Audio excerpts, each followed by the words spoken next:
Amin. Beri kemuliaan buat Tuhan, yes. Sebelum duduk, prosper people, I grow, I go, I glorify. Fresh anointed people, I grow, I go, I glorify. Apa kabar, Bapak Ibu Saudara sekalian? Katakan aku sehat, kuat, aku makmur, panjang umur, aku muda dan diberkati Tuhan. Katakan amin. BFA, my church, my home. BFA, your church, your home. Amin. Silakan duduk.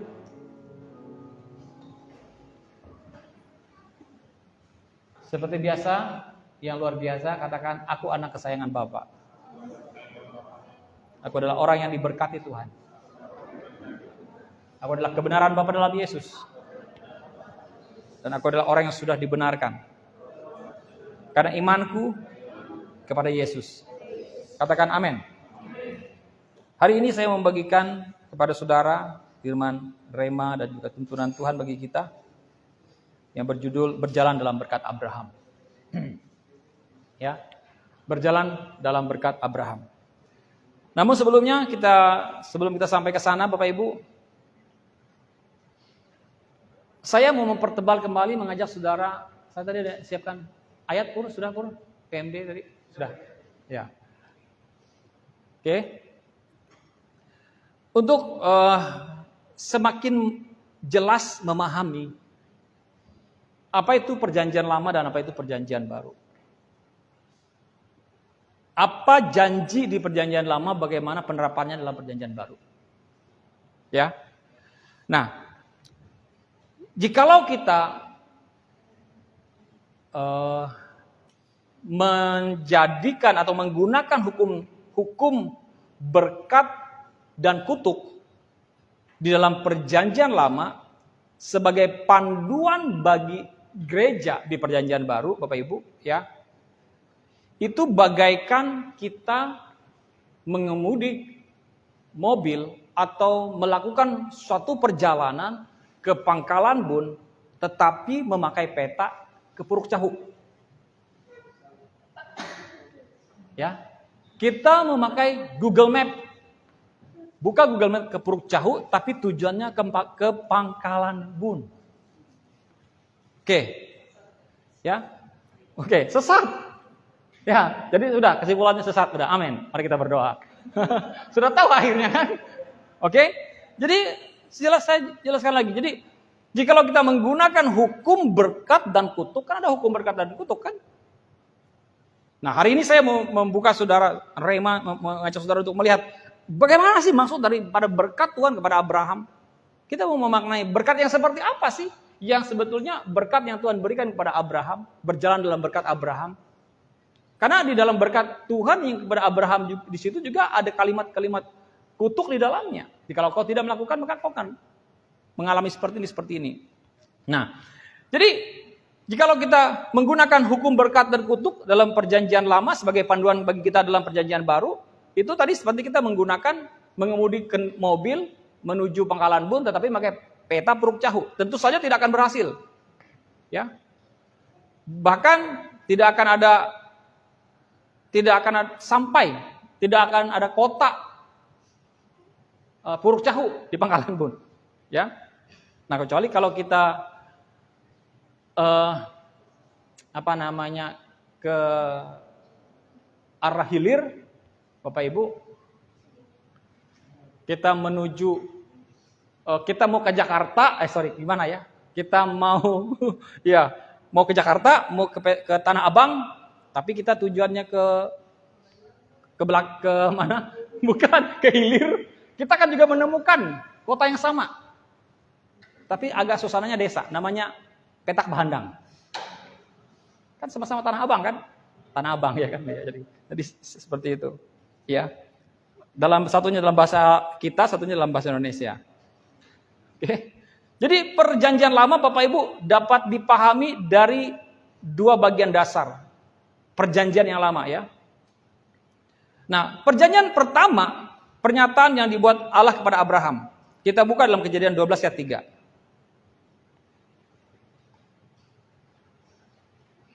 Ya. Amin. Ya, tadi pagi saya tidak bagikan ayat ini. Saya tidak bagikan firman Tuhan ini. Ya.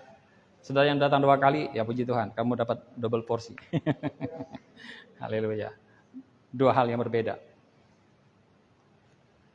Sudah, Kejadian 12 ayat 3 kita baca sama-sama. Aku 1 2 3, aku akan memberkati orang-orang yang memberkati engkau dan mengutuk orang-orang yang mengutuk engkau, dan olehmu semua kaum di muka bumi akan mendapat berkat. Jadi kalau kita baca berkat Tuhan kepada Abraham ini seolah-olah hebat kita nih. Elah main-main dengan aku. Ya kan? Oh, itu yang bikin aku dingin. Kita tolong dimatiin. Tolong. Ya.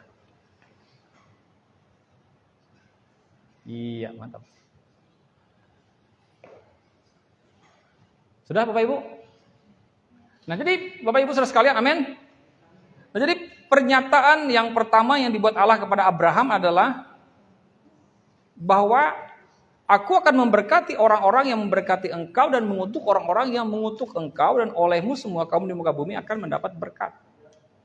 Seolah-olah Bapak Ibu, wah saya ini adalah orang yang keturunan Abraham dan berhak menerima janji Allah. Janji Allah mengatakan bahwa kalau orang mengutuk saya juga akan dikutuk. Kayaknya kita tuh bangga banget. Padahal tidak seperti itu maksudnya. Ya, Bapak Ibu, Abraham itu adalah orang yang terpilih. Yang garis keturunan Abraham, Bapak Ibu, akan menghasilkan benih. Yaitu Yesus. Dengan tujuannya untuk memberkati bangsa-bangsa. Saudara tahu bahwa Yesus datang dalam dunia ini untuk memberkati atau untuk mengutuk? Untuk memberkati. Oke? Nah, mereka yang menentang pilihan Allah atau yang merancang masalah bagi Abraham dan garis keturunannya, firman Tuhan mengatakan di dalam Kejadian ini, ya, akan dikutuk oleh Allah. Saudara perlu pahami ini dulu. Itu janji yang diberikan kepada Abraham, akan dikutuk oleh Allah. Nah, ini perjanjian lama. Ini peta yang perjanjian lama. Nah, kemudian peta perjanjian lama yang keduanya, yaitu tentang janji tadi, di dalam Ulangan 30 ayat 19, yang menjelaskan bagaimana Allah akan berurusan, ya, Ulangan 30 ayat 19, Allah akan berurusan dengan Israel secara khusus agar menghasilkan penebus yang dijanjikannya. Yuk, bagaimana di sana dikatakan? Aku memanggil langit dan bumi menjadi saksi terhadap kamu pada hari ini. Kepadamu kuperhadapkan kehidupan dan kematian, berkat dan kutuk. Pilihlah kehidupan supaya engkau hidup, baik engkau maupun keturunanmu. Perhatikan. Tuhan mengatakan pilihlah kehidupan supaya engkau hidup.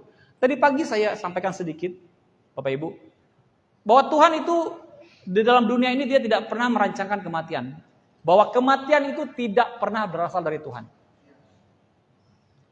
Gelap, kematian, kekalahan, semua hal yang buruk terjadi, itu tidak berasal dari Tuhan. Semuanya itu terjadi karena ketiadaan yang baik. Gelap terjadi karena tidak ada terang. Jahat terjadi karena tidak ada yang baik.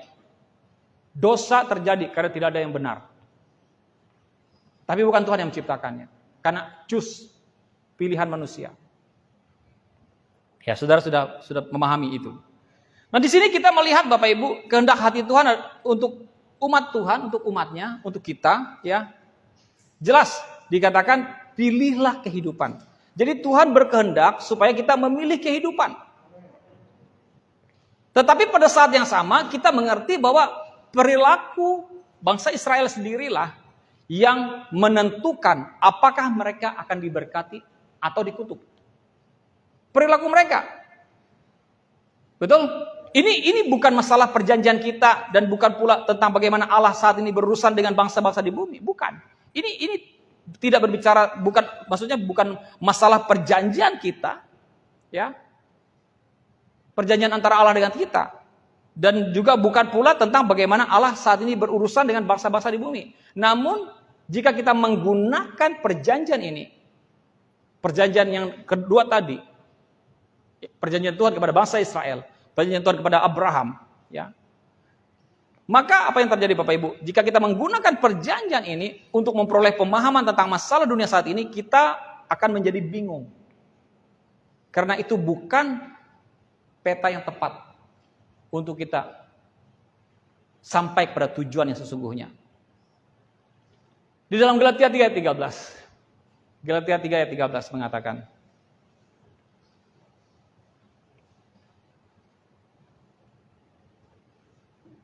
sudah? Kita baca sama-sama. 1, 2, 3. Kristus telah menebus kita dari kutuk hukum Taurat dengan jalan menjadi kutuk karena kita. Sebab ada tertulis, terkutuklah orang yang digantung pada kayu salib. Jadi kutuk-kutuk yang disebut tadi, bahkan kutuk yang dikatakan jikalau orang tidak memberkati engkau, jikalau orang mengutuk engkau akan dikutuk. Jikalau Tuhan mengatakan jikalau kau tidak apa tadi?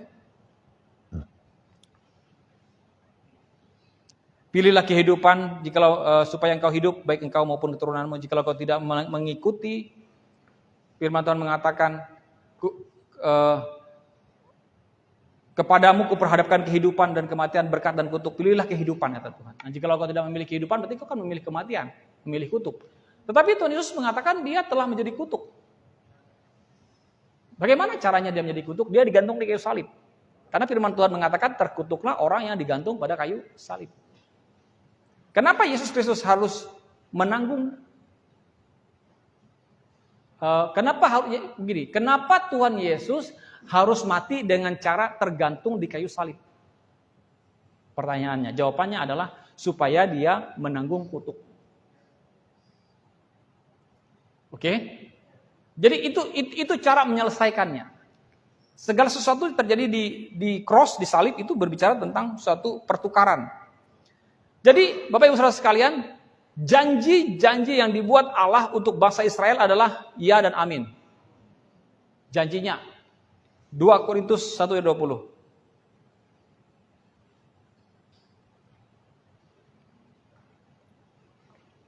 2 Korintus 1 ayat 20, perhatikan. Sebab Kristus adalah ya bagi semua janji Allah. Itulah sebabnya oleh Dia kita mengatakan amin untuk memuliakan Allah. Jelas. Jadi janji yang dibuat Tuhan Allah untuk bangsa Israel adalah ya dan amin. Tetapi kutukan ya dan tindakan Allah terhadap bangsa Israel dan bangsa-bangsa di sekitarnya itu tidak relevan lagi diterapkan ke dalam perjanjian yang baru. Karena apa? Kutukan itu sudah diselesaikan Yesus di kayu salib. Makanya hari ini bagi orang yang ada di dalam Yesus, saudara yang dalam Yesus, kabar baiknya engkau tidak lagi menerima kutuk dalam hidupmu. Jadi jangan mempercayai kalau orang mengatakan ada kutuk turunan. Saya percaya dulu, tapi hari ini saya tidak percaya lagi. Ya, jangan percaya. Ya, teman-teman TNI ya. Salam. Iya. Oke. Jangan percaya kalau ada teman-temanmu atau obrolan-obrolan mengatakan kita ini masih ada kutuk begini gini. Jangan percaya. Karena apa? Karena itu sudah tidak relevan. Petanya udah salah. Tujuannya beda. Karena Yesus Kristus sudah mengatakan jelas bahwa dia telah digantung pada kayu salib untuk menanggung semua kutuk kita. Amin. Jadi kita tidak bisa menggunakan pernyataan yang dibuat Allah dalam menghadapi ketidaktaatan Israel lalu diterapkan dan dipakai untuk memahami peristiwa dunia saat ini. Gak bisa. Kita tidak bisa memakai apa yang Tuhan katakan di dalam perjanjian lama, di dalam hukum Taurat terhadap ketidaktaatan Israel dengan memahami apa yang terjadi pada kehidupan kita di dalam perjanjian baru ini. Karena perjanjian baru ini adalah suatu perjanjian yang berbeda. Saya sudah pernah menjelaskan di beberapa tahun yang lalu bahwa perjanjian yang lama itu sudah selesai, sudah komplit, sudah genap. Ibaratnya kita kontrak kerja, sudah selesai bangunannya, sudah finish, perjanjiannya sudah selesai, ditandatangani, sudah bayar lunas, ya lunas dibayar sudah, ya nggak ada lagi. Nah kemudian setelah itu ada kontrak yang baru, perjanjian yang baru. Dulu janjinya dengan Abraham. Sekarang janjinya dengan keturunan Abraham, yaitu Yesus. Dan kita ada dalam janji itu. Janji yang kedua, yaitu perjanjian yang baru. Apa itu janjinya? Janjinya hidup dalam berkat. Kutuk sudah ditanggung Yesus. Kutuk sudah diselesaikan. Oke? Dan berkatnya terus berjalan dalam hidupmu. Amin. Nah, ini yang harus saudara pahami. Jadi, saudara harus yakin dengan seyakin-yakinnya bahwa hidupmu, masa depanmu betul-betul penuh harapan.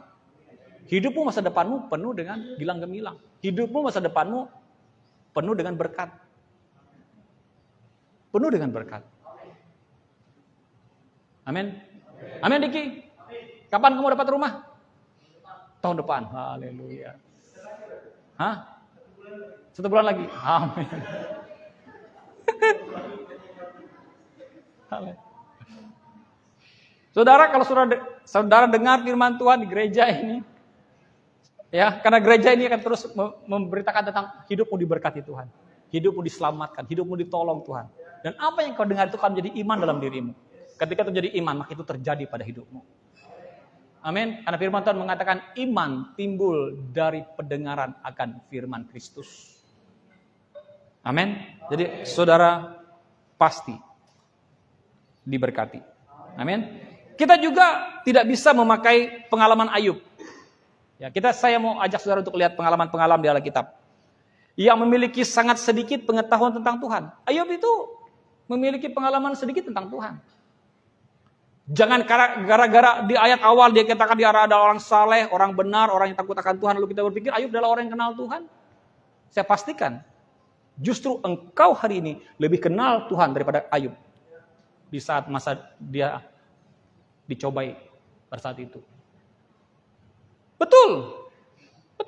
Dia justru saudara lebih kenal Bapa di surga daripada Ayub. Jadi kita tidak bisa memakai pengalaman Ayub yang memiliki sangat sedikit pengetahuan tentang Tuhan, ya, dibandingkan dengan hampir semua tokoh-tokoh dalam perjanjian lama, bahkan dengan hidup saudara.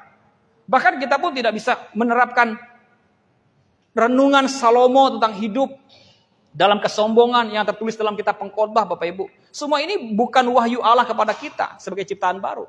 Semua itu adalah sesuatu yang ditulis di saat zaman mereka. Tetapi firman Tuhan mengatakan, apakah kita lalu mengabaikan apa yang terjadi di zaman mereka itu, lalu kita tidak memakainya? Tidak juga seperti itu. Bukan seperti itu, Bapak Ibu. Kita buka, kenapa saya mengatakan tidak seperti itu? Kita buka dalam 1 Korintus pasal yang ke-10 ayat yang ke-6. Coba kita buka.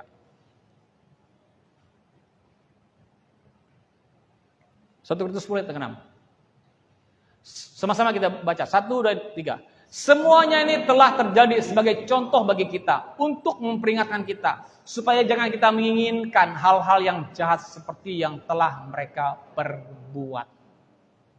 Jadi, apa yang tertulis dalam perjanjian lama, apa yang tertulis dalam cerita-cerita hukum Taurat, dalam cerita perjalanan bangsa Israel, di dalam kitab 1 Korintus 10 ayat 6 ini, Rasul Paulus mengatakan, semuanya itu telah menjadi sebagai contoh, terjadi sebagai contoh bagi kita. Contoh apa? Supaya kita memahami, oh, jangan hidup seperti mereka. Jika kita memahami, oh, ternyata kita tidak boleh hidup kayak mereka. Kita hari ini adalah orang yang sangat bersyukur, karena kita punya petunjuk, penuntun, yaitu Alkitab. Mereka nggak punya. Mereka nggak punya Alkitab. Mereka jalani aja hidup itu. Saudara, saya pernah mengajak saudara untuk membayangkan Abraham ketika dia dengar dari Tuhan, apa yang Tuhan katakan. Ya kan? Cuma dia yang dengar. Dia ngomong sama Sarah, dia ngomong sama orang. Siapa yang mau percaya? Kan cuma dia dengar, nggak ada saksinya, nggak ada buktinya. Iya kan? Tapi dia yakin aja bahwa dia akan punya keturunan. Sampai Sarah juga mengatakan, dia sampai mentertawakan janji itu. Ya kan? Daripada dia, ya supaya terjadilah, supaya mimpimu, harapanmu terjadi, yang Tuhan katakan itu terjadi, udah hampirilah hambaku itu, si Hagar. Seperti itu. Nah, kita hari ini bersyukur, kita punya Alkitab, kita punya penuntun bagi kita.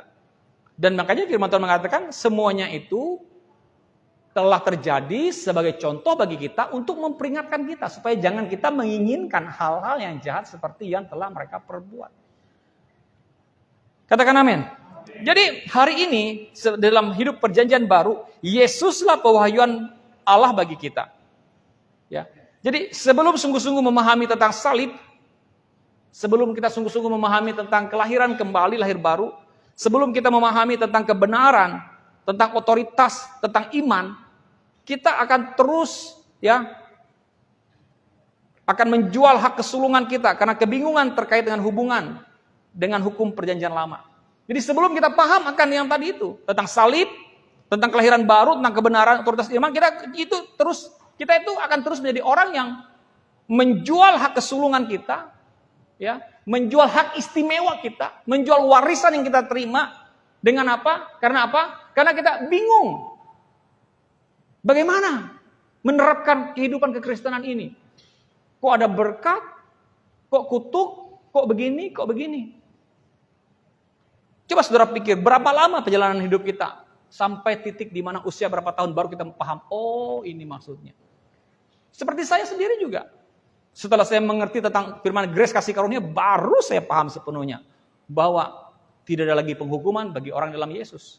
Tidak ada kutuk lagi bagi orang yang ada dalam Yesus. Nah, ini yang saya tadi katakan, sebelum kita sungguh-sungguh memahami tentang salib tadi, tentang karya salib, sebelum kita memahami sungguh-sungguh tentang kelahiran kembali, tentang kebenaran, tentang otoritas, tentang iman, tentang warisan Tuhan. Apa yang terjadi sebelum kita melakukan itu? Apa yang kita lakukan? Kita akan terus menjual hak kesulungan kita. Kita akan terus menjual warisan kita, menjual hak istimewa kita. Kita terus hidup dalam kebingungan kita. Karena apa? Karena kita tidak tahu apa yang sesungguhnya Tuhan lakukan bagi kita.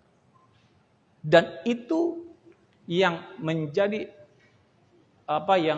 yang mengambil bagian, yang ada andil dalam semuanya itu adalah kita buka dalam Yohanes 10 ayat 10. Yang menjadi mengambil andil dalam semua peristiwa keadaan yang membuat kita kebingungan itu adalah Yohanes 10 ayat 10. Di bagian A-nya.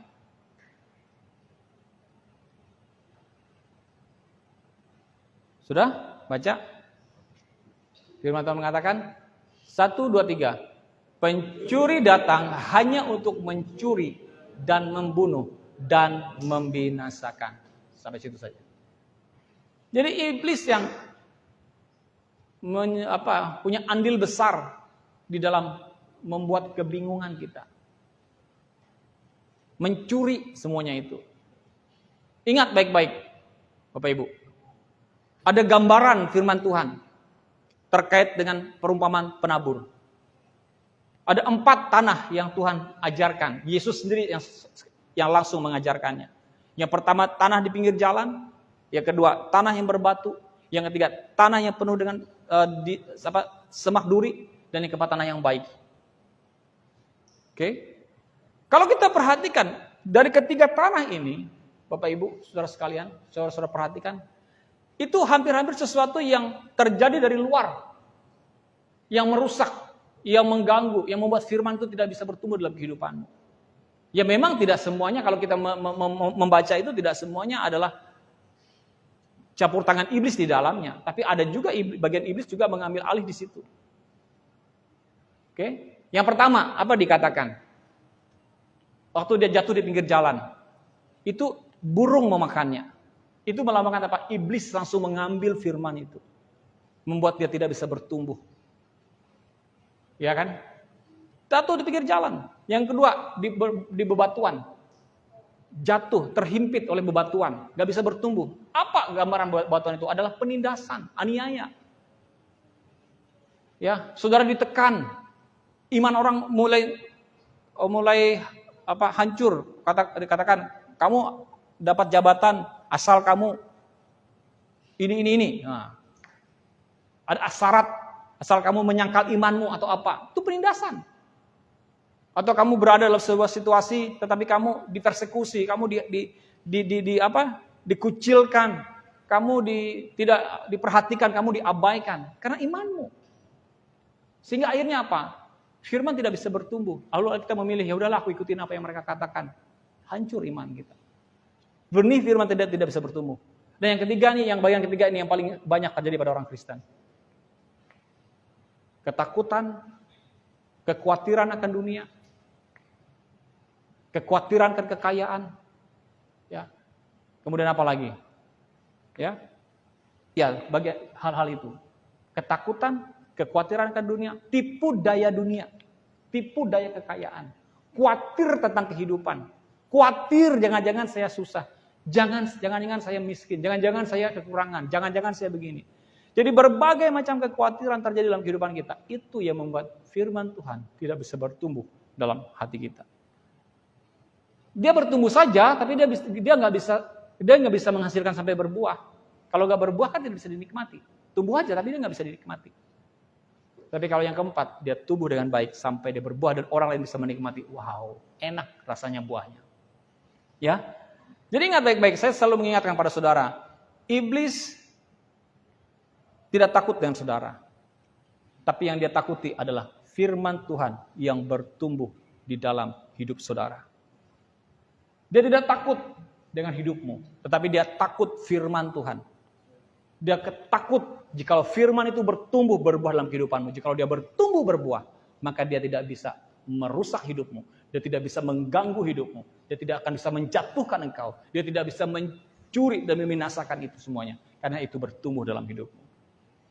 Amin. Nah jadi saudara harus memahami, jangan biarkan dirimu menjadi tanah yang seperti tanah yang ketiga, yang semak duri, yang mudah tergoncang, goyang, terombang-ambing oleh keadaan. Lalu firman Tuhan tidak bisa bertumbuh. Yang kita kan sering gitu. Oh kita dengar, wah luar biasa firmannya, yes keren. Tapi tiba-tiba ada muncullah pikiran apalah inilah, katalah ini. Akhirnya kita mulai lemah, goyah lagi. Nggak bisa bertumbuh dia. Nah itu dia. Dan iblis bisa mengambil kesempatan dalam keadaan itu untuk membuat firman itu tidak bertumbuh dalam kehidupanmu. Halo Bapak Ibu. Nah, dalam gereja ini saya mengajak saudara untuk menyadari bahwa engkau punya Tuhan dalam kehidupanmu. Engkau harus tahu ketika hal itu terjadi, engkau harus tahu posisimu. Ketika masalah itu terjadi, ketika problem itu terjadi, ketika goncangan itu terjadi, engkau tahu di mana engkau berdiri. Di mana engkau tahu di mana posisimu. Di mana engkau tahu tahu di mana engkau berdiri dan posisimu di mana, dan sehingga engkau bisa melawan setiap apa yang terjadi dalam kehidupanmu. Engkau bisa berseru kepada keadaan itu. Engkau bisa mendeklarasikan atau meneriakkan keadaan itu dalam kehidupanmu. Amin. Dan engkau pasti mengalami kemenangan, dan itu janji Tuhan. Amin. Saya sesekali saya juga bisa menyampaikan kata-kata motivasi, hikmat, quote-quote seperti itu. Tetapi saya akan lebih banyak berbicara tentang bagaimana saudara menyadari akan perbuatan Yesus dalam kehidupan. Amin. Menyadari perbuatan Tuhan Yesus ke dalam kehidupan. Amin. Ya. Jadi pencuri datang hanya untuk mencuri dan membunuh dan membinasakan. Firman Tuhan mengatakan, Yesus katakan, aku datang supaya mereka mempunyai hidup dan mempunyainya dalam segala kelimpahan. Nah, mari kita lihat dalam Galatia 3 ayat 29. Apa yang firman Tuhan katakan di dalam perjanjian baru? Galatia 3 ayat 29. Sudah? Versi VMD-nya, langsung aja.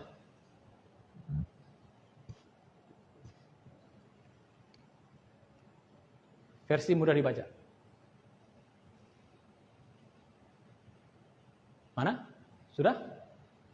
Oke. Kamu adalah milik Kristus, jadi kamu adalah keturunan Abraham. Kamu menerima semua berkat Allah karena janji yang dibuat Allah kepada Abraham. Oke, coba saudara perhatikan. Ya. Kamu adalah milik Kristus, jadi kamu adalah keturunan Abraham. Kamu menerima semua berkat Allah karena janji yang dibuat Allah kepada Abraham. Ingat, pada saat Allah mengucapkan di dalam Kejadian 12 ayat 2 tadi, ada kutuk di sana. Dan kutuk itu tidak diwariskan kepada saudara. Tetapi yang diwariskan kepada saudara hanyalah berkat, karena kutuk sudah diselesaikan Yesus di kayu salib. Amin. Kamu adalah milik Kristus, jadi kamu adalah keturunan Abraham, dan kamu menerima semua berkat Allah karena janji yang dibuat Allah kepada Abraham. Di dalam Roma 4 ayat 13, dalam terjemahan VMD juga, janji Allah diterima melalui iman Abraham. Ya. Oke, janji Allah kita terima melalui iman. Dan dikatakan sana Abraham dan keturunannya menerima janji bahwa mereka akan memiliki seluruh bumi.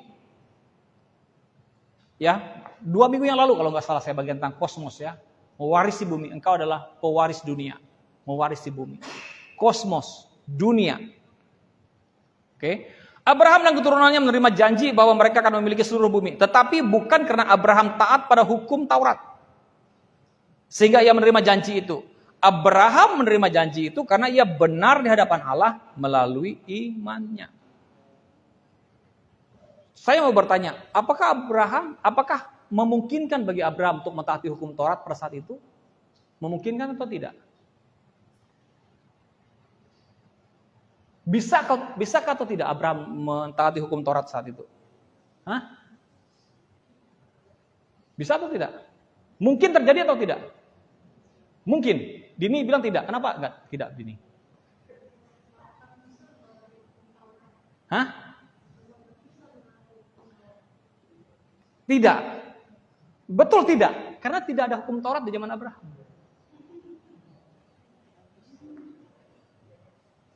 Paham? Karena tidak ada hukum Taurat di zaman Abraham. Hukum Taurat terjadi zaman siapa? Zaman Musa. Tua Musa, tua Abraham. Tua Adam.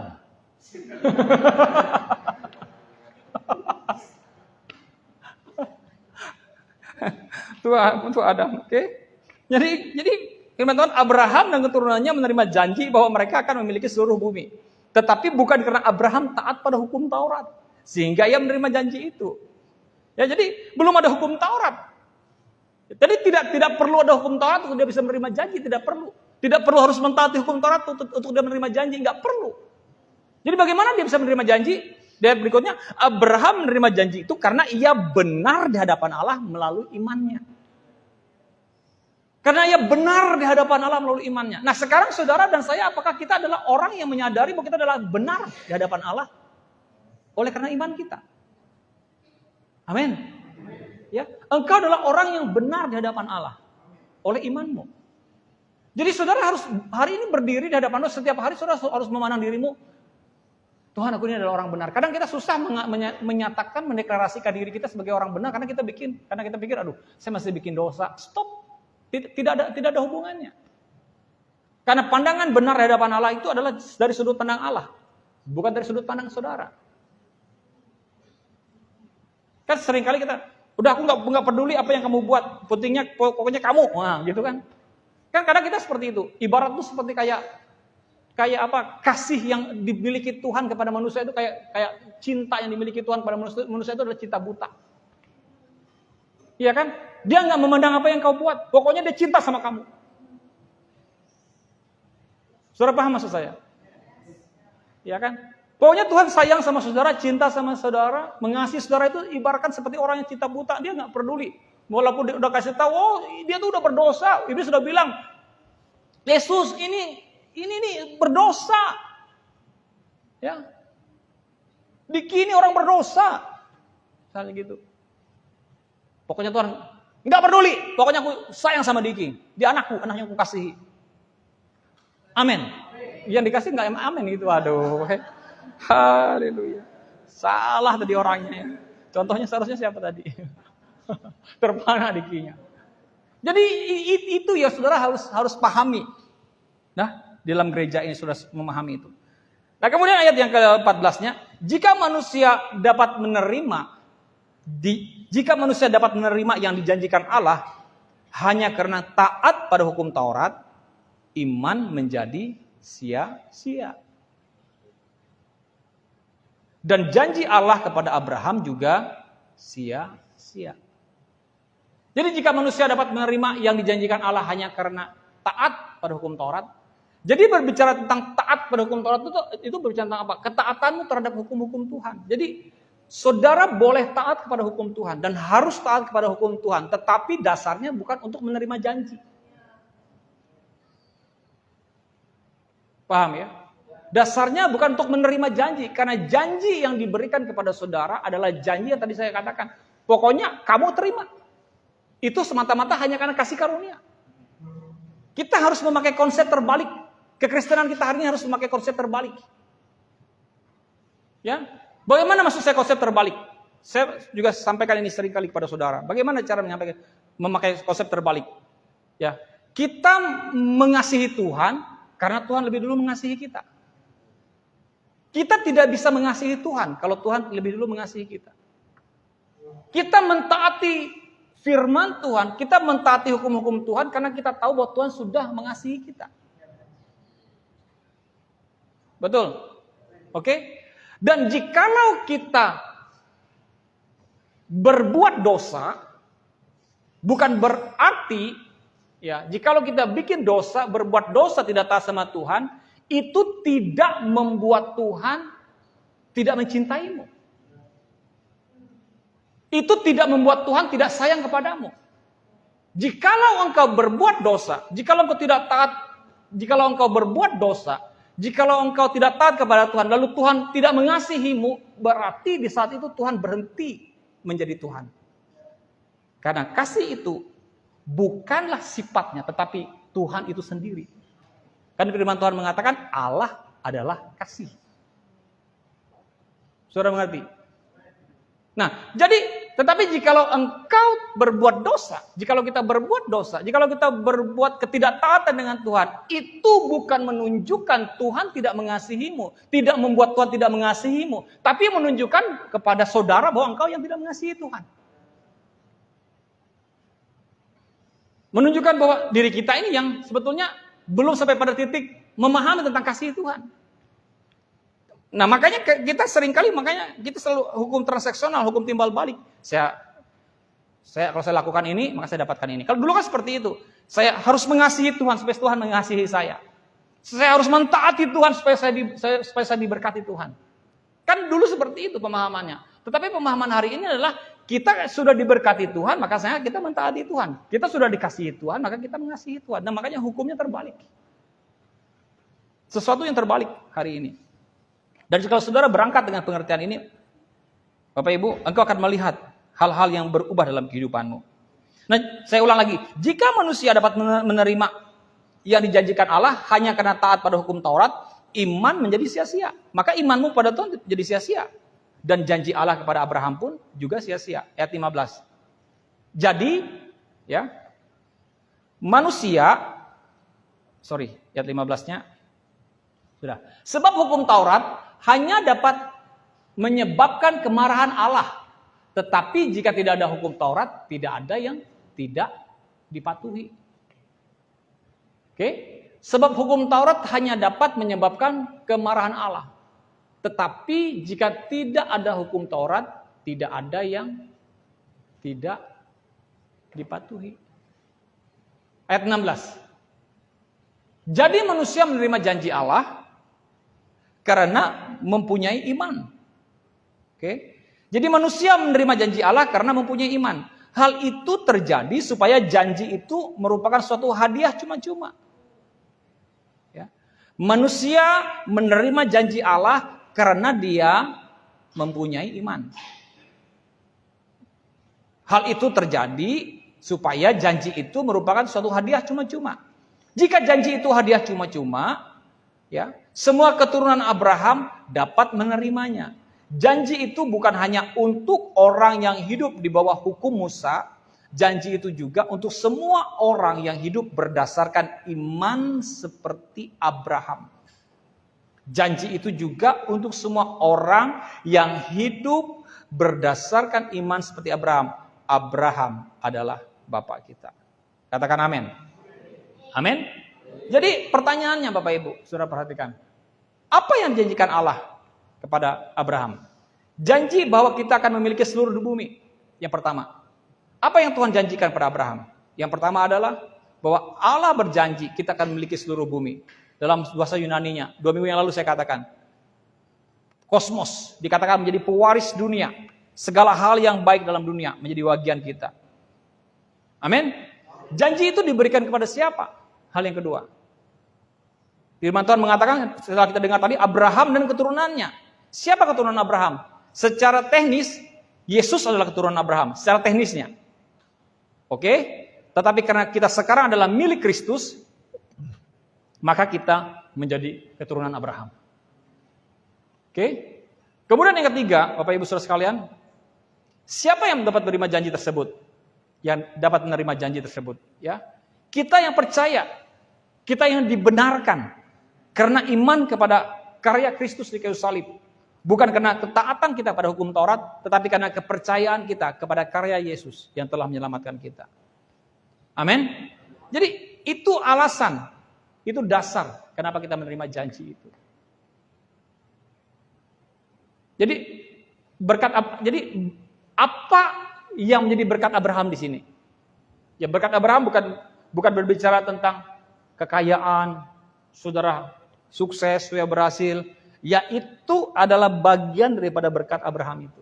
Tetapi berkat sesungguhnya daripada berkat yang Tuhan berikan pada Abraham adalah kebenaran. Pokoknya Bapak Ibu, ada satu titik, ada banyak sebetulnya, tapi saya mau singgung dua hal ini yang harus saudara sampai goal dalam hidupmu. Hidup dalam pengertian ini, menyadari sepenuhnya akan hal ini. Yang pertama, sadari dirimu sebagai orang yang sudah dibenarkan. Pokoknya kalau udah dapat ini, keren, luar biasa. Makanya saya katakan, apa sih janji Tuhan? Apa sih berkat Allah kepada Abraham itu? Yang pertama adalah, yang harus saudara pahami adalah kebenaran. Hidup dalam kebenaran. Hidup benar. Dan yang kedua adalah, menyadari dirimu adalah orang yang sepenuhnya diampuni.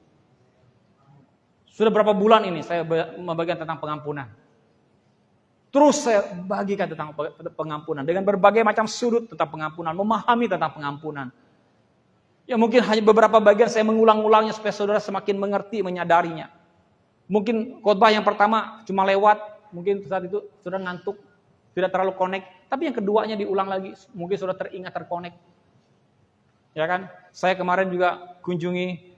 Waktu saya dinas ke Tumbang Mengarah, saya kunjungi satu orang, ada gereja di sana. Saya jalan aja, saya tanya ada gereja, ada di sana jalan, ternyata ya satu gereja. Saya bicara dengan pendetanya dan saya share firman Tuhan, saya bagi tentang grace dan kasih karunia. Saya share juga morning grace tadi kemarin. Ternyata dia ikut, ya kan di sana ada sinyal dan dia katakan dia sangat diberkati Tuhan, luar biasa. Amen. Seperti itu. Nah, jadi tentang berkat Abraham yang diperlukan, yang perlu kita perhatikan adalah yang kedua tadi, yang pertama adalah tentang kebenaran. Yang kedua adalah siapa yang pertama adalah kebenaran, ya. Yang kedua adalah siapa yang bisa mendapat berkat Abraham. Firman Tuhan mengatakan semua yang dibenarkan karena percaya Yesus, bukan karena perbuatan manusia. Karena kita percaya Yesus, bukan karena perbuatan kita. Itu orang yang menerima berkat Abraham. Kemudian bagian yang ketiga adalah dengan cara apa kita dapat menerima berkat Abraham? Bagaimana caranya kita menerima berkat Abraham? Kita percaya, kita imani, kita memperkatakannya, kita mendeklarasikannya, lalu kita mengalaminya. Dan kita menyadari, poin yang penting, sadari bahwa engkau adalah orang yang hidup under grace, di bawah kasih karunia. Katakan, I am under grace. Ya, punya cara pandang yang benar, yang baik tentang Tuhan sebagai Bapa yang baik. Amin. Bagaimana orang yang hidup under grace? Orang yang hidup under grace adalah orang yang memiliki cara pandang yang baik, cara pandang yang benar tentang Tuhan sebagai Bapa yang baik. Saya yakin saudara di sini adalah orang yang sudah mulai semakin hari semakin masif pengertian saudara, ya. Pengertian itu semakin masif bergerak dalam dirimu untuk menyadari keberadaan Tuhan sebagai Dia Bapa yang baik. Terus bekerja dalam dirimu. Sampai pada titik di mana puncak yang memang seharusnya saudara, saya nggak tahu kapan, tapi saya tahu itu terus-menerus sampai akhir hidup kita. Kita harus terus belajar memahami siapa Dia sebagai Bapa yang baik, yaitu Bapa di surga. Amin. Jadi Abraham disebut sebagai sahabat Allah karena Abraham selalu berjalan dalam under grace. Abraham selalu hidup dalam under grace, di bawah kasih karunia. Nah, saat kita hidup dalam under grace, di bawah kasih karunia, kita tidak akan melihat keadaan dengan keterbatasan kita sebagai manusia. Oke? Karena kita membebaskan Tuhan, bertindak sebagai Tuhan dalam hidup kita, memberkati kita dengan berkat yang tidak layak kita terima. Katakan amin. Kalau Abraham tidak hidup dalam under grace, Bapak Ibu, kalau Abraham melihat keterbatasannya dengan Sarah, mereka tidak akan bisa memperoleh anak, mendapatkan anak yang bernama Ishak. Sekalipun itu harus kita menunggu lama untuk melihat grace itu terjadi. Yang pasti tujuannya, grace itu terjadi. Sometimes kadang-kadang kita nggak sabar. Kadang-kadang kita semacam kayak menyodorkan proposal rencana kita kepada Tuhan. Dan membuat Tuhan menyetujuinya. Tuhan setujui ini. Padahal tidak seperti itu kehendak Tuhan. Saya tutup dengan bagian ini. Bapak Ibu. Kita itu seperti orang yang